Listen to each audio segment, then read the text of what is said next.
Breaking news చూస్తున్నాము. మోంతా తుఫాన్ మరింత తీవ్ర రూపం దాల్చింది. కోస్తా జిల్లాలపైకి తుఫాన్ దూసుకొస్తోంది. ఆగ్నేయ బంగాళాఖాతంలో తీవ్ర వాయుగుండంగా కొనసాగుతోంది.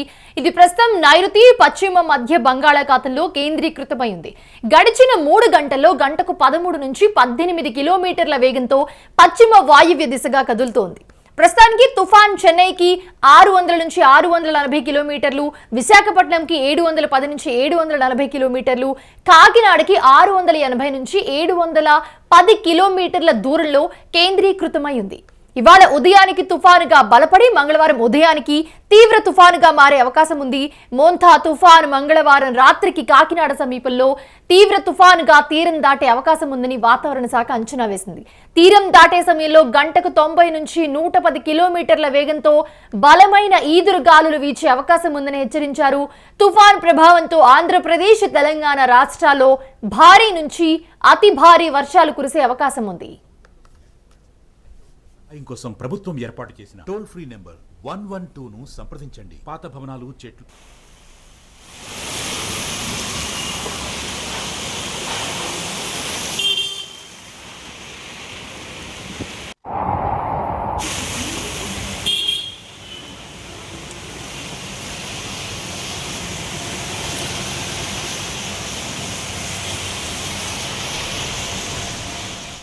రైట్, ఇదే అంశానికి సంబంధించి మరిన్ని అప్డేట్స్ అందించడానికి మా ప్రతినిధి వెంకట్ అందుబాటులో ఉన్నారు.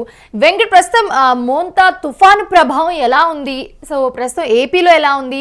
ఏపీలో ఎక్కడెక్కడ డేంజర్ అలర్ట్స్ జారీ చేశారు? సో ఎక్స్ప్లెయిన్ చేస్తారు దీని గురించి ఒకసారి. అండ్ అలాగే టోల్ ఫ్రీ నెంబర్స్, ఎవరైనా ఎక్కడికైనా ఇబ్బంది ఉంటే ఎవరిని సంప్రదించాలి? ఎస్ మౌనిషా, జిల్లాల వారీగా కూడా రాష్ట్ర ప్రభుత్వం ఎక్కడెక్కడైతే ఏపీ తీర ప్రాంతాన్ని మోంతా తుఫాను తాకే అవకాశం ఉన్న నేపథ్యంలో ప్రస్తుతం అల్పపీడనంగా ఏర్పడి, ఆ తర్వాత తీవ్ర అల్పపీడనం, ఆ తర్వాత వాయుగుండం, తీవ్ర వాయుగుండం, ఇప్పుడు తుఫాను. రేపటికి ఇది తీవ్ర తుఫానుగా మారుతుంది. తీవ్ర తుఫానుగా మారిన దగ్గర నుంచి కూడా ఏపీ తీర ప్రాంతం మొత్తం కూడా, అంటే ఉమ్మడి ఉభయ గోదావరి జిల్లాలు, విశాఖ జిల్లా, అయితే ఉత్తరాంధ్రకి దీని ప్రభావం కాస్త తక్కువగానే ఉంటుందని చెప్పాలి. ఉత్తరాంధ్రతో పాటు ఇటు రాయలసీమ జిల్లాలు, నెల్లూరు కానీ ఇటు కూడా తక్కువగానే ఉంటుంది. అయితే ఉమ్మడి ఉభయ గోదావరి జిల్లాలో, అలాగే అనకాపల్లి జిల్లా, అంటే గతంలో విశాఖపట్నం జిల్లాలో ఉన్నటువంటి అనకాపల్లి కానీ ఇవన్నిటికి కూడా తీవ్ర ప్రభావం ఉంటుంది. అలాగే కృష్ణా, కాకినాడ ఈ తీర ప్రాంతం మొత్తం కూడా తీవ్రంగా ప్రభావితమయ్యే అవకాశం ఉంది. అలాగే కోనసీమలో కూడా దీంతో భారీ వర్షాలు కురిసే అవకాశాలు అయితే స్పష్టంగా కనపడుతున్నాయి. అయితే ప్రస్తుతానికి నైరుతి ఆగ్నేయ మధ్య బంగాళాఖాతంలో కేంద్రీకృతమైనటువంటి ఈ తుఫాను పశ్చిమ వాయువు దిశగా కదులుతున్నట్టుగా వాతావరణ శాఖ అధికారులు చెబుతున్నారు. గడిచిన 6 గంటల్లో గంటకు 16 కిలోమీటర్ల వేగంతో తుఫాను కదులుతోంది. తీర ప్రాంతం వైపు దూసుకొస్తుంది. రేపు ఉదయానికి ఇది తీవ్ర తుఫానుగా మారే అవకాశం ఉంది. విశాఖకు ఆగ్నేయంగా, దక్షిణ ఆగ్నేయంగా 710 కిలోమీటర్ల దూరంలో ప్రస్తుతం తుఫాను ఉంది. కాకినాడకు ఆగ్నేయంగా 680 కిలోమీటర్ల దూరంలో ఉంది. చెన్నైకి తూర్పు ఆగ్నేయంగా 600 కిలోమీటర్ల దూరంలో తుఫాను కేంద్రీకృతమైనట్టు చెప్తున్నారు. ఇక రేపు మచిలీపట్నం, కళింగపట్నం మధ్య కాకినాడ సమీపంలో తీరం దాటే అవకాశం ఉంది. తీరం దాటే సమయంలో మాత్రం తుఫాను తీవ్రత చాలా ఎక్కువగా ఉండే అవకాశం ఉంది. గంటకు 90 నుంచి 110, 120 కిలోమీటర్ల వేగంతో గాలులు వీచే అవకాశం ఉంది అనే హెచ్చరికల నేపథ్యంలో ఇటు రాష్ట్ర ప్రభుత్వం కూడా ఎక్కడికక్కడ చర్యలు చేపట్టింది. ఇప్పటికే వైజాగ్ లో ఆర్కే బీచ్ కానీ, సాగర్ నగర్ బీచ్ కానీ ఇవన్నీ కూడా రిషికొండ, సాగర్ నగర్ బీచ్ మూసేశారు. అలాగే ఉప్పాడ బీచ్ రోడ్డును కూడా మూసివేయడం జరిగింది. ఇటు బందర్లో కూడా బీచ్ కు వెళ్ళనివ్వట్లేదు. అలాగే అటు కోనసీమ ప్రాంతంలో అంతర్వేది ఈ సమీపంలో కూడా బీచ్ కి అయితే బీచ్లన్నీ కూడా మూసేసిన పరిస్థితి ఉంది. ఇక అటు ఎన్డీఆర్ఎఫ్ కానీ, ఎస్టీఆర్ఎఫ్ బృందాలు కానీ అన్ని ప్రాంతాల్లో కూడా సిద్ధంగా ఉంచారు. అలాగే కరెంటు పోయినా సరే జనరేటర్లు కూడా అందుబాటులో ఉండాలి అనే విధంగా రాష్ట్ర ప్రభుత్వం అయితే చర్యలు చేపట్టింది. దీనికోసం ఇప్పటికే 19 కోట్ల రూపాయల నిధులను కూడా రాష్ట్ర ప్రభుత్వం విడుదల చేయడం జరిగింది. సో ఇప్పుడు ఎక్కడెక్కడ దీని ప్రభావం ఎక్కువగా కనిపిస్తోంది ప్రస్తుతానికి? అనకాపల్లి, కృష్ణా, ఎన్టీఆర్, గుంటూరు జిల్లాల్లో దీని ప్రభావం తీవ్రంగా ఉండే అవకాశం ఉంది. అలాగే పశ్చిమ గోదావరి, ఏలూరు, బాపట్ల, కడపలో కూడా కాస్త దీని ప్రభావం ఉండే అవకాశం ఉంది అనే నేపథ్యంలో సెలవులు కూడా 3 రోజుల పాటు విద్యా సంస్థలకు సెలవులు కూడా మంజూరు చేయడం జరిగింది. మొత్తం 57 తీర ప్రాంత మండలాల పరిధిలో 219 తుఫాన్ షెల్టర్లను కూడా ఏర్పాటు చేశారు. అలాగే 16 శాటిలైట్ ఫోన్లను కూడా సిద్ధంగా ఉంచారు. ఇక అధికారులందరూ కూడా సెలవులు రద్దు చేయడం జరిగింది. ఎక్కడికక్కడ అటు మంత్రులు కూడా పూర్తి స్థాయిలో అందుబాటులో ఉండాలని చెప్పడం కూడా జరిగింది. అలాగే ఐఏఎస్ అధికారులను జిల్లాల వారీగా నియమించడం జరిగింది.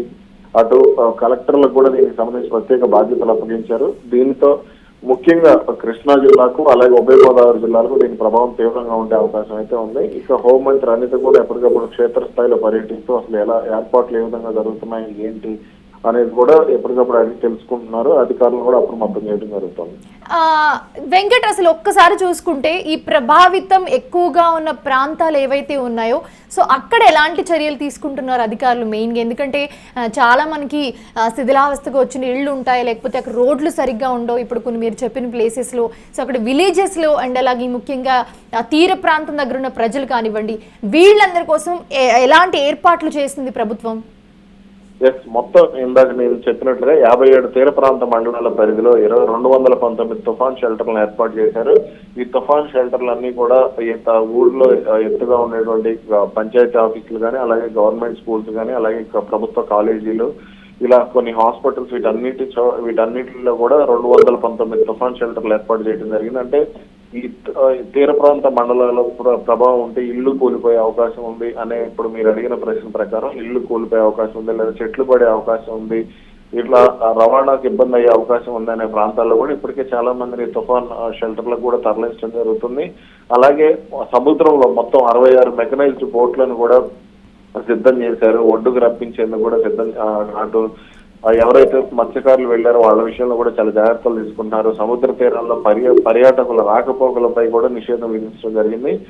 అయితే ప్రస్తుతం తుఫానుకి సంబంధించి అటు హాస్టల్స్ లో కూడా మామూలుగా గురుకుల హాస్టల్స్ కానీ వీటిల్లో కూడా షెల్టర్లు ఏర్పాటు చేశారు. ఇక విద్యార్థులకు కూడా గురుకుల హాస్టల్స్ లో ఉండే విద్యార్థులకు కూడా ఎటువంటి ఇబ్బందులు లేకుండా కూడా చర్యలు తీసుకోవడం జరిగింది. విద్యార్థులు కాచి చల్లార్చిన నీరు, తాజా ఆహారం మాత్రం ఇచ్చే విధంగా కూడా జాగ్రత్తగా చర్యలు తీసుకోవడం జరుగుతుంది. ప్రస్తుతానికైతే అంబులెన్స్లు అలాగే ఇటు డెలివరీకి దగ్గరగా ఉన్న గర్భిణీలకు ఇబ్బంది లేకుండా కూడా అటు కుటుంబాలను కూడా అలర్ట్ చేశారు. మెడికల్ ఎమర్జెన్సీ కోసం ఎక్కడికక్కడ అంబులెన్సులు కూడా సిద్ధంగా ఉంచడం జరిగింది. ఇతర జిల్లాల్లో ఉన్నటువంటి అంబులెన్సులను కూడా ఈ జిల్లాలకు తరలించడం జరిగింది. ఇక కాకినాడ జిల్లాలో మొత్తం 6 మండలాల్లో ఎక్కువ ప్రభావం చూపించే అవకాశం ఉంది. అలాగే రోడ్డు బ్లాక్ అయితే డైవర్షన్స్ ముందే మ్యాప్ చేసుకోవాలంటూ కూడా ఆదేశాలు ఇచ్చారు. ఇక జిల్లా మండల కంట్రోల్ రూమ్ నెంబర్లు కూడా ప్రతి ఒక్కరికి చేరవేసే విధంగా కూడా రాష్ట్ర ప్రభుత్వం ప్రత్యేకంగా వీడియోలు, ఫోటోల ద్వారా కూడా ప్రచారం చేయడం జరుగుతుంది. రైట్.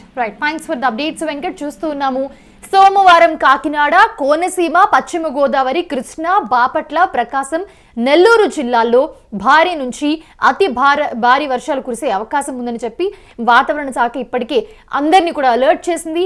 ఈ జిల్లాలకు ప్రత్యేకంగా రెడ్ అలర్ట్ జారీ చేశారు.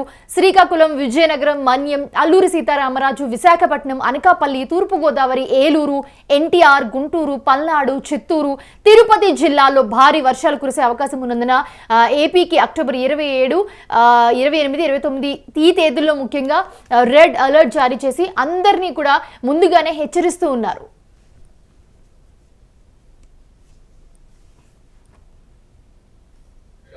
ఇచ్చిన హెచ్చరికల నేపథ్యంలో మోంతా ప్రస్తుతం అది తీవ్ర వాయుగుండంగా మారింది.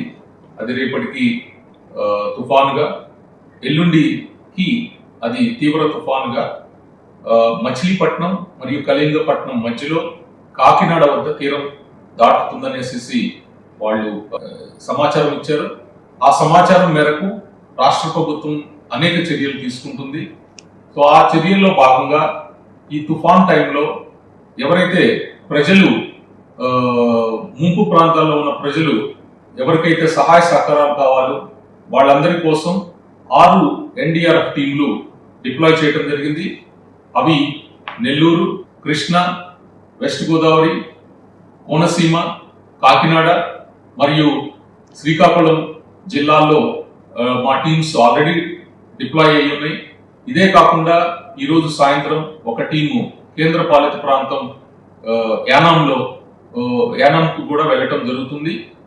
ఇంతే కాకుండా కొన్ని టీంలు విజయవాడలో, కొన్ని టీంలు వైజాగ్లో కూడా మేము రిజర్వ్లో ఉంచాము. ఇన్ కేసు ఏదన్నా అవసరమైనప్పుడు అవి ఇమ్మీడియట్ గా మూవ్ అవుతాయి ఎక్కడైతే అవసరం అవుతాయి. ఎన్డీఆర్ఎఫ్ టీంలో ఒక్కొక్క టీంలో 30 మంది వెల్ ట్రైన్డ్ రెస్క్యూర్స్ ఉంటారు. వీళ్ళతో పాటు boats, life jackets, life boys, ఇంతే కాకుండా అనేక రెస్క్యూ ఎక్విప్మెంట్స్ ఇవన్నీ ఉంటాయి.